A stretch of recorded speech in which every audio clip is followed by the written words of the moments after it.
Olá, eu sou a professora Ellen. Hoje vamos aprender um pouco mais sobre a arte romana. Você já assistiu o filme O Gladiador?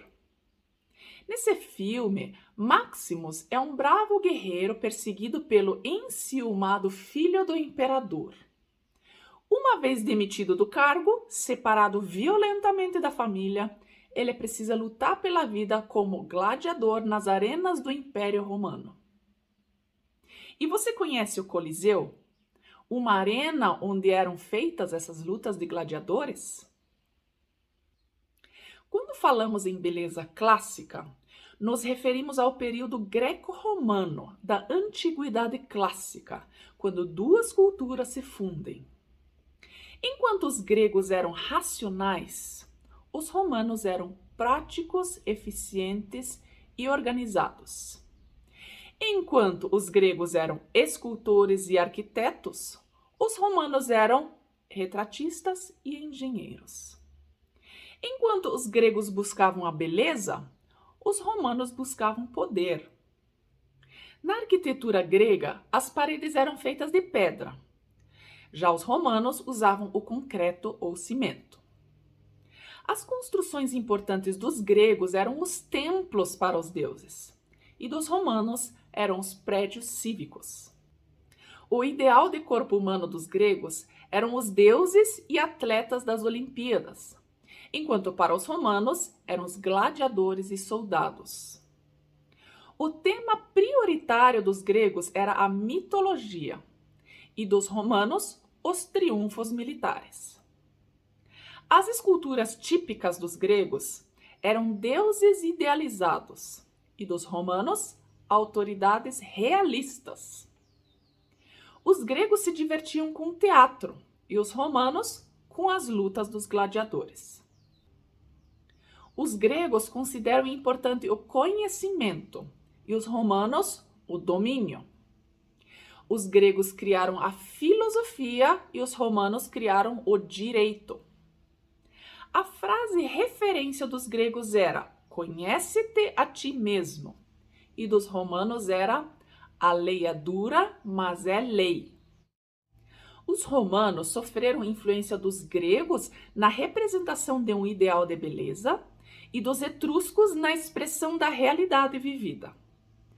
Dos gregos, aproveitaram a estrutura dos templos, tendo a fachada do Panteão bem parecido com o Partenon, e dos etruscos receberam o caráter realista, prático e popular.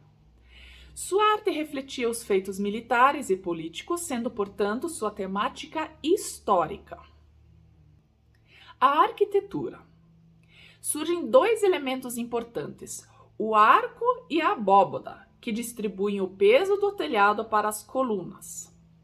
Agora, as colunas permitem a ampliação do espaço entre as colunas, pois o peso não sobrecarrega mais o centro e as tensões se distribuem para as extremidades. Então, temos maiores espaços internos com menos colunas. As abóbodas eram coberturas côncavas formadas por arcos. As construções importantes eram funcionais, como os prédios comerciais e cívicos, como fórum e tribunais, enfatizando o caráter político e social de Roma.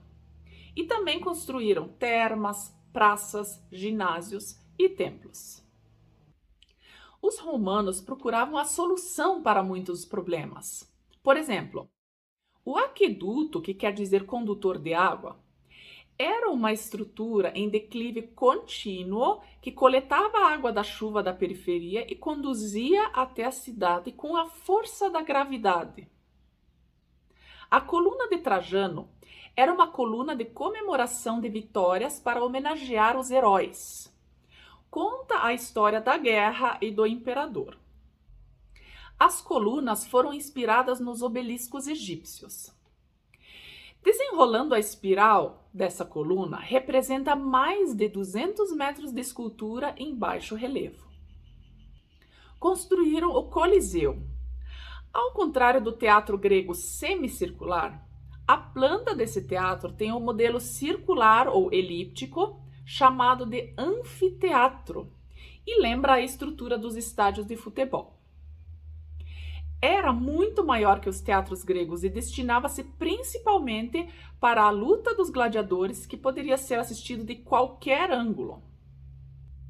O Coliseu foi construído no primeiro século depois de Cristo e levou cerca de 10 anos para ficar pronto. Suas arquibancadas são feitas em 3 pavimentos, cada andar uma homenagem às 3 ordens de colunas gregas, e os arcos permitem a ventilação. Podia abrigar até 47 mil espectadores. E eles também estendiam uma tenda de tecido para proteger os espectadores do sol. Um templo importante foi o Panteão, um exemplo da fusão da arte grega e a engenharia romana.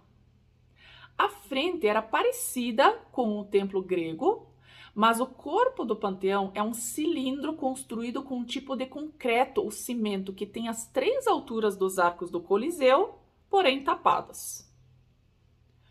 Todo o peso é sustentado pelas paredes, por isso são grossas e têm poucas janelas. Possui uma cúpula com uma abertura chamada óculo para a entrada de luz. O panteão reunia todos os deuses do império e era o lugar onde o povo se reunia para o culto. Hoje abriga figuras de destaque italiano como o pintor Rafael. Criaram o Arco do Triunfo, que é um monumento com esculturas em baixo relevo que representam os grandes feitos do imperador. O Arco do Triunfo servia para receber o imperador por vencer os inimigos de Roma. Os primeiros arcos eram simples, com um arco, e mais tarde evoluíram para um arco central e 2 laterais, como o Arco do Triunfo de Constantino. Criaram as basílicas para servir de tribunal, ou para ler as notícias, ou para vender produtos. E esse modelo de construção foi usado mais tarde pela Igreja Católica. Os romanos também construíram muitas estradas para transportes essenciais. Ao contrário dos gregos, os romanos davam importância para os espaços internos. A escultura. Muitas esculturas romanas são cópias das esculturas gregas, que serviam para decorar os ambientes dos nobres e pessoas importantes e influentes de Roma. Mas a escultura romana abandona o ideal de beleza e passa a representar personalidades importantes, como os imperadores, com bastante realismo e de fácil identificação. As esculturas e relevos tinham caráter propagandístico dos feitos do imperador. Temos um exemplo da escultura de prima porta do imperador Augusto com sua armadura. Mais tarde, começaram a criar apenas os bustos para venerar as pessoas importantes que morriam. Moldavam com cera a face do falecido e, a partir desse molde, construíam a escultura. Usavam mármore e bronze e faziam painéis de relevo narrativo. Criaram esculturas equestres, com o imperador montado no seu cavalo com um ar heróico. Quando o cavalo está com a pata no ar, significa que o imperador morreu de um ferimento trazido de uma batalha. Quando ele está com as 4 patas no chão, significa que o imperador morreu de morte natural. E quando ele está com as 2 patas no ar, o imperador morreu na batalha. A pintura. A maior parte das pinturas provém das cidades de Pompeia e Herculano, soterradas pela erupção do vulcão Vesúvio em 79 d.C., cujas ruínas foram descobertas no século XVIII. Eram produzidas com a técnica de afresco nas paredes das casas. Nas paredes criavam cenas imaginárias, retratos dos donos das casas, paisagens e naturezas mortas. As casas não tinham janelas para o exterior e a luz provinha da abertura do teto. Pintavam janelas falsas, ou seja, criaram a ilusão de janelas abertas para tornar o espaço mais aberto e dava a ideia de tridimensionalidade e profundidade. Também pintavam colunas imaginárias com perspectiva e efeitos de luz e sombra. Esse era seu design de interiores. Representavam as batalhas sangrentas dos gladiadores, onde tinha lutas entre homens e animais e batalhas navais. Além disso, faziam mosaicos sobre paredes e pisos com pedacinhos de cerâmica, vidro ou mármore colados lado a lado, técnica com influência oriental. Um mosaico importante encontrado foi a representação da Batalha de Alexandre o Grande. Recapitulando, na arte romana, notamos que os romanos aproveitaram a bagagem cultural dos etruscos e os padrões estéticos gregos que admiravam. No entanto, eles tinham ideologias e ambições bem diferentes das dos gregos. Com os romanos surgiu uma nova estrutura arquitetônica, o arco e as abóbadas. Suas construções eram funcionais. Uma das construções mais famosas foi o Coliseu, onde se divertiam assistindo à luta dos gladiadores, escravos ou animais. O Panteão foi um templo romano construído com concreto desde a sua base.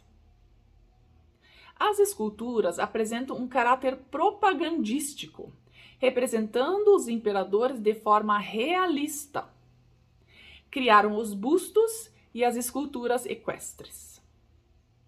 E nas pinturas das ruínas de Pompeia e Herculano encontramos afrescos com ilusão de ótica e mosaicos da Batalha de Alexandre o Grande. Bom, espero que tenham entendido até aqui. Até uma próxima!